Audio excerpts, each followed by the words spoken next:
Hello, this is me Mohammad Saqib Khan. तो आज की इस वीडियो में हम स्टार्ट करेंगे अरिथमेटिक ऑपरेटर्स। हाँ जी, अरिथमेटिक ऑपरेटर्स को डिटेल के साथ समझेंगे कि अरिथमेटिक ऑपरेटर होता क्या है जावास्क्रिप्ट के अंदर। अगर आपने इससे पहली वाली वीडियो नहीं देखी तो उसके अंदर मैंने आपको बताया था डिटेल के साथ कि इलीगल वेरिएबल्स क्या होते हैं और लीगल। आपने तो सिर्फ देखा होगा कि वेरिएबल, लेकिन वेरिएबल के अंदर भी कुछ इस टाइप के वेरिएबल होते हैं जो कि हमें अवॉइड करना चाहिए, उसको यूज़ नहीं करना चाहिए। और जैसे कि अब ये यूज़ करना चाहिए और इस तरह की यूज़ नहीं करना चाहिए। अगर आपने वो वीडियो नहीं देखी तो वो देखिए, मैंने बिल्कुल डेप्थ में बताया था आप सबको। तो अभी हम स्टार्ट करने वाले हैं अरिथमेटिक ऑपरेटर। अरिथमेटिक ऑपरेटर इंतहाई इंपॉर्टेंट आपने सीखना है। कोई भी पूछ सकता है कि अरिथमेटिक ऑपरेटर क्या होता है। अब बचपन में तो ये सीखा होगा ना, बचपन में तो देखा होगा कि plus, minus, multiply and divide आपने इधर तक देखा है, ठीक है, आपने इधर तक देखा है। लेकिन हाँ, ये तो आपको आता ही होगा कि addition, subtraction, multiplication and division. अब हमारे पास अरिथमेटिक ऑपरेटर के अंदर जावास्क्रिप्ट में एक और चीज़ भी होती है जिसको मॉड्यूलस बोलते हैं। उसी डिवीजन की तरह ही होता है, लेकिन डिवीजन में हमें मिलता है कोशेंट, यानी वो जो ऊपर वाली वैल्यू होती है, और इसमें हमें रिमाइंडर मिलता है, ये हमें रिमाइंडर देता है। इसको मॉड्यूलस बोलते हैं। और फिर एक होता है एक्सपोनेंशिएशन ऑपरेटर, ठीक है, इसको बोलते हैं एक्सपोनेंशिएशन ऑपरेटर। अभी आप सोचेंगे कि ये क्या चीज़ है। ये किसी भी नंबर के ऊपर अगर आपने कोई पावर लगाना है, तो वैसे इधर हम कैसे पावर, अगर मैं लिख दूँ कि मुझे 3 के ऊपर पावर लगाना है 4, तो अब मैं इस तरह कैसे लिखूँ, मैं इसको छोटा कैसे करूँ। तो आपने इसको छोटा नहीं करना, बस सिर्फ लिख दे स्टेरिक और 4, इसको बोलते हैं एक्सपोनेंशिएशन ऑपरेटर। तो ये इसके ऊपर पावर, वैसे भी इसके ऊपर अभी हम बातें करेंगे कि ये क्या चीज़ है। ये सब अरिथमेटिक ऑपरेटर्स पढ़ेंगे, ये सारे के सारे। और फिर उसके बाद हम जानेंगे प्लस प्लस, ये एक होता है पोस्ट इंक्रीमेंट और प्री इंक्रीमेंट, पोस्ट और प्री इंक्रीमेंट। और फिर जानेंगे पोस्ट मतलब कि इसका जब भी आगे आ जाए, वैसे आपको तो पता ही होगा प्री और पोस्ट। पोस्ट मीन इधर बाद में और प्री मीन पहले। तो डिक्रीमेंट, DEC मीन, अच्छा लिख देता हूँ डिक्रीमेंट। तो post decrement and pre decrement. अब आप सोचेंगे कि क्या बोल रहे हैं। वैसे अरिथमेटिक ऑपरेटर्स के साथ हम ये दोनों चीज़ें भी देखेंगे कि पोस्ट इंक्रीमेंट क्या होता है और प्री इंक्रीमेंट क्या होता है, पोस्ट डिक्रीमेंट क्या होता है और प्री डिक्रीमेंट क्या होता है। सही है, मैं इधर लिख दूंगा पोस्ट, जैसे कि मैंने ऊपर लिखा है तो इधर भी लिख दूंगा प्री। लेकिन अब मैं इसको डिक्रीमेंट बोलूँगा, क्योंकि मैं माइनस कर रहा हूँ। और ये भी मैं आपको डिटेल से पढ़ाऊंगा अरिथमेटिक ऑपरेटर्स के अंदर। में अरिथमेटिक ऑपरेटर्स के साथ मैं ये भी पढ़ाऊंगा कि पोस्ट, प्री पोस्ट, ये सब मैं पढ़ाऊंगा आपको कि क्या चीज़ है। तो सबसे पहले मैं लिखता हूँ वेरिएबल। तो आपको मैंने बताया है, मैंने आपको बताया था कि ये अभी के लिए वेर, ये हमने नहीं पढ़ा, कोई मसला नहीं, इग्नोर करें इसको, बस सिर्फ लिख दे। मैं डिटेल के साथ बताऊंगा कि इसको हम क्यों यूज़ करते हैं। फिर मैंने एक वेरिएबल बना दिया नम। आपको तो पता ही है कि नम क्या चीज़ है, एक वेरिएबल है, ये मैंने आपको बताया है डिटेल के साथ। और उसके अंदर मैंने एक वैल्यू लिख दी 5। फिर इसी तरह से मैंने वेर कर दिया, इधर इसको मैं num1 दे दूँगा और उसको मैं दे दूँगा num2, इसको मैं वैल्यू दे दूँगा 3। सही है। फिर कंसोल में कर दूँगा console.log। मैंने कंसोल के अंदर अब लिखना है कि मुझे num1 को प्लस करना है num2 के साथ। ये तो एडिशन है, ये तो ईजी है। अब इसका आउटपुट आएगा ऑब्वियसली 8 ही आएगा। देखो 8 आ गया, बिल्कुल ठीक, आउटपुट बिल्कुल सही है। अब मुझे क्या करना है, मैं इसको इधर कर देता हूँ। तो मेरे पास इसकी एडिशन हो गई। अगर सब्ट्रैक्शन करनी है तो माइनस लगाओ, अगर मल्टीप्लिकेशन करनी है तो स्टेरिक, अगर डिवीजन तो ये। अब मॉड्यूलस बताता हूँ। अब इसका मॉड्यूलस का क्या आएगा। अब आपने क्या किया, सोचे ज़रा, मैंने 5 को डिवाइड कर दिया 3 पर, 5 को मैंने 3 पर डिवाइड कर दिया, तो इसका रिमाइंडर क्या आएगा। रिमाइंडर देख लेते हैं, इसका रिमाइंडर 2 आता है। अब आप सोचेंगे कैसे, थोड़ा सा सोचे कि 5 डिवाइडेड बाई 3, तो 3 1 जा 3, तो 3 1 जा 3 मैंने कर दिया। तो नीचे क्या आएगा, 5 माइनस 3, इससे 2 आएगा, तो रिमाइंडर 2 आ गया। तो मॉड्यूलस का काम तो हो गया। इसका मतलब होता है कि रिमाइंडर देना, तो रिमाइंडर के लिए आप ये यूज़ करेंगे। अब मैंने 5 के ऊपर पावर लगाना है 3, तो कैसे लगाऊंगा, मैंने लिख दिया एक्सपोनेंशिएशन ऑपरेटर।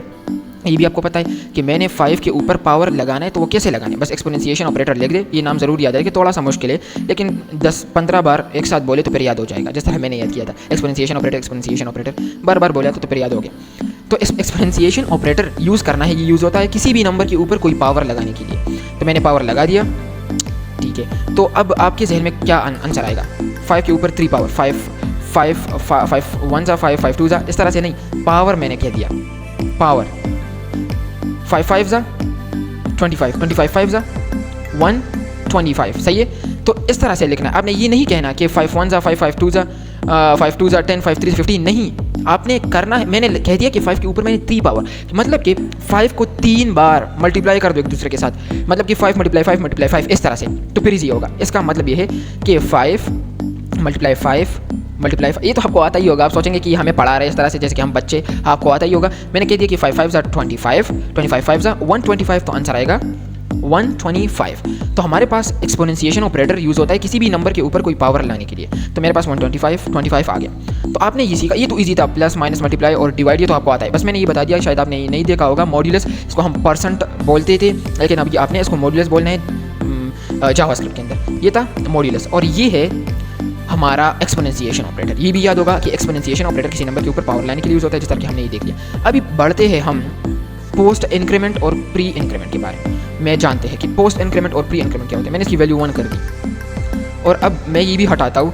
अब हम ये बातें करते हैं कि ये पोस्ट इंक्रीमेंट क्या होता है। पोस्ट मतलब बाद में, पोस्ट बाद में, प्री पहले। तो मैं बाद में लगाता हूँ। मैंने कह दिया कि नम, इसको मैं नम बना देता हूँ। मैंने कह दिया कि नम प्लस प्लस, तो नम और प्लस प्लस, तो आपके जहन में क्या आएगा? क्या नम की वैल्यू प्लस होगी? मैंने कहा कि पोस्ट इंक्रीमेंट, बाद में इसको इंक्रीमेंट कर दो। तो क्या ये अब आप सोचेंगे कि हमने तो कर दिया, बाद में ही इधर लिख दिया, लेकिन इसका वैल्यू 1 ही आएगा। क्यों? इसका वैल्यू 2 क्यों नहीं आया? इसकी वैल्यू इंक्रीज़ क्यों नहीं होगी? इंक्रीमेंट क्यों नहीं होगी? इंक्रीज़ क्यों नहीं होगी? क्योंकि मैंने क्या किया, मैंने आपको पढ़ाता हूँ कि मैंने क्या कहा आपको। पहले मैंने आपको बताया था कि जब भी हम पोस्ट इंक्रीमेंट की बात करें तो इसमें पहले वैल्यू प्रिंट होती है, बाद में उसको इंक्रीमेंट किया जाता है। इसलिए तो हम इसको बाद में इंक्रीमेंट बोलते हैं, इसलिए तो हम इसको पोस्ट इंक्रीमेंट बोलते हैं कि पहले वैल्यू को प्रिंट कर दो, बाद में उसकी वैल्यू को प्रिंट कर दो, मतलब कि बाद में उसकी वैल्यू को इंक्रीज़ कर दो। अब आप सोचेंगे कि मैं इसके साथ क्या करूँ? कुछ भी नहीं करना। आपने क्या करना है, इसको इधर लिखना है, ठीक है, और अब आपने इस नम को प्रिंट करना है। तो अब आपके पास क्या आएगा? 2 आ गया। अब आप सोचेंगे कि कैसे आ गया? क्योंकि भाई मैंने आपको कहा कि पहले ये वैल्यू को प्रिंट करेगा, बाद में उसकी वैल्यू को इंक्रीज़ करेगा। तो मैंने पहले उसकी वैल्यू को इधर लिख दिया, तो उसकी वैल्यू की बारी तो हो गई, अब उसकी इंक्रीमेंट की बारी है, तो अब ये इंक्रीमेंट होगा। सही है, ये था पोस्ट इंक्रीमेंट। अब प्री इंक्रीमेंट जानते हैं, वो सीधी की सीधी वैल्यू को इंक्रीमेंट करता है, सीधी की सीधी वैल्यू को। सही है, मतलब कि सीधा उसको वैल्यू को इंक्रीमेंट कर देता है। तो मुझे उस तरह लिखने की कोई ज़रूरत नहीं थी जिस तरह मैंने इधर लिखा था, इसकी कोई ज़रूरत नहीं है, बस इस तरह ठीक है। प्लस प्लस नम कर दिया, मतलब कि 1 को सीधा 2 कर दो, 1 को प्री, पहले उसको 2 कर दो, बाद में प्रिंट कर दो। तो बस पहले तो 2 हो जाएगा, और प्रिंट तो वैसे भी मैंने किया है, तो मेरे पास आएगा 2, सीधा 2 आ गया। तो अगर आपने पोस्ट इंक्रीमेंट और प्री इंक्रीमेंट सीखा है तो आपको पोस्ट डिक्रीमेंट और प्री डिक्रीमेंट भी ऑटोमेटिकली आ जाएगा। सही है, अगर ये सीखा है तो ये आ जाएगा। चलो फिर भी कर देता हूँ। हाँ, इससे पहले मुझे अभी याद आ गया, अगर अभी तक आपने मेरा चैनल सब्सक्राइब नहीं किया तो जल्दी से मेरा चैनल सब्सक्राइब कर दे, और लाइक भी कर दे, वीडियो को ज़रूर लाइक कर दे, और चैनल को भी सब्सक्राइब कर दे, ताकि ऐसी प्लेलिस्ट की हर एक वीडियो आपके पास आती रहे। क्योंकि मैंने जावास्क्रिप्ट की सीरीज स्टार्ट की है, कुछ ही वीडियोस, आई थिंक ये तीसरी है कि चौथी वीडियो होगी, तो वीडियो को ज़रूर देखें, क्योंकि मैं हर एक चीज़ को डिटेल के साथ बताऊँगा, और एडवांस तक हम जाएंगे। अगर आपने मेरी प्लेलिस्ट को फॉलो किया तो आप देख लेंगे कि मैं हर एक चीज़ को कैसे पढ़ाता हूँ और किस तरह से पढ़ाता हूँ। आपको बिल्कुल भी नाराज़ नहीं करूँगा। अगर ये जो मैंने आपको बता दिया post increment and pre increment, अगर इसमें कोई भी कन्फ्यूजन हो, कोई भी क्वेश्चन हो, तो आप मुझसे इजीली पूछ सकते हैं कमेंट के अंदर, ठीक है, इजीली पूछ सकते हैं, मैं आपको ज़रूर आंसर दूंगा। तो अभी जानते हैं post decrement. Decrement mean decrement करना, डिक्रीज़ करना, तो मैंने माइनस कर दिया। वो इंक्रीमेंट था तो प्लस प्लस, ये डिक्रीमेंट मीन डिक्रीज़ करना, तो माइनस कर दिया। अभी देखते मैंने इसको देखा तो ये 1 ही है, ये 0 क्यों नहीं हुआ? ये 0 क्यों नहीं हुआ? क्योंकि मैंने लिखा है पोस्ट डिक्रीमेंट।